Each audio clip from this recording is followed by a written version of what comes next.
میری چوری ہوئی ہے, مجھے میرا جو چور ہے وہ چاہیے. چوری کیا ہوا ہے؟ میرا ووٹ چوری ہوا ہے. میں نے ووٹ عمران خان کو دیا تھا. اس نے جن لوگوں کو آگے اپنا ایم این اے اور ایم پی ایس کے ٹکٹ دیے, انہوں نے پیسے کھائے اور میرا ووٹ چوری کر کے وہ دوسری پارٹی کے ساتھ مل کے انہوں نے ہماری حکومت گرائی. مجھے اس چیز کا حساب چاہیے.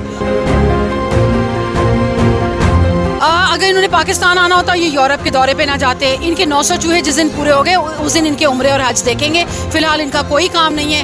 میں کہتی ہوں کہ سب سے پہلے عوام سے معافی مانگیں. اگر آپ نے حقوق العباد میں غبن کیا ہے, اگر آپ نے حقوق العباد میں آپ کی کوتاہی ہے, تو پھر آپ اللہ کے دربار پہ جا کے معافی نہ مانگیں. آپ پہلے عوام سے معافی مانگیں.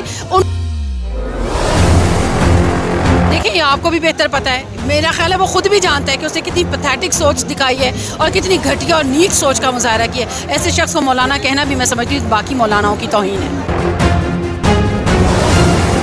10% جو ہیں وہ کان کھول کے سن لیں کہ اس مرتبہ ان کی ضمانتیں بھی اگر سندھ میں ضبط نہ ہو گئیں تو میرا نام بدل دیجیے. السلام علیکم. وعلیکم السلام. میم مجھے بتائیے گا, آج تیسرا دن ہے, مسلسل ریلیاں نکالی جا رہی ہیں, کیا مقصد لے کے عوام باہر نکلے؟ بیٹا میری چوری ہوئی ہے, مجھے میرا جو چور ہے وہ چاہیے. چوری کیا ہوا ہے؟ میرا ووٹ چوری ہوا ہے. میں نے ووٹ عمران خان کو دیا تھا. اس نے جن لوگوں کو آگے اپنا ایم این اے اور ایم پی ایس کے ٹکٹ دیے, انہوں نے پیسے کھائے اور میرا ووٹ چوری کر کے وہ دوسری پارٹی کے ساتھ مل کے انہوں نے ہماری حکومت گرائی. مجھے اس چیز کا حساب چاہیے. میں نے ووٹ جس کو دیا تھا اسی کے بیلٹ باکس سے نکلنا چاہیے تھا. ان لوگوں کا کوئی حق نہیں ہے, ان کا کوئی اختیار نہیں ہے کہ یہ اپنی مرضی سے عوام کے دیے ہوئے ووٹوں سے اپنی خرید و فروخت کریں, اپنی جیبوں میں پیسے ڈالیں اور حکومتیں گرائیں.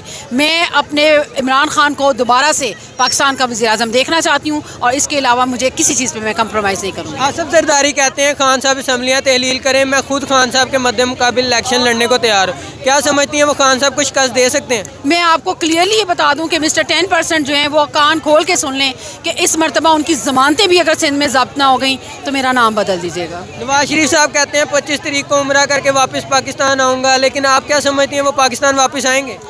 اگر انہوں نے پاکستان آنا ہوتا یہ یورپ کے دورے پہ نہ جاتے. ان کے 900 چوہے جس دن پورے ہو گئے اس دن ان کے عمرے اور حج دیکھیں گے. فی الحال ان کا کوئی کام نہیں ہے. میں کہتی ہوں کہ سب سے پہلے عوام سے معافی مانگیں. اگر آپ نے حقوق العباد میں غبن کیا ہے, اگر آپ نے حقوق العباد میں آپ کی کوتاہی ہے, تو پھر آپ اللہ کے دربار پہ جا کے معافی نہ مانگیں. آپ پہلے عوام سے معافی مانگیں, ان لوگوں سے معافی مانگیں جن کا آپ نے حق کھایا ہے. اطاعت آرڈر کا وزیر اعظم آزاد کشمیر کے حوالے سے جو بیان, آپ کیا سمجھتی ہیں یہ پاکستان کو کس جانب لے کے جا رہے ہیں؟ یہ 40% مینٹل گروتھ کے نا چھوٹی ذہنوں کے اور بڑی انا والے لوگ ہیں. ان لوگوں کو ان چیزوں کی نہ تمیز ہے نہ پتہ ہے.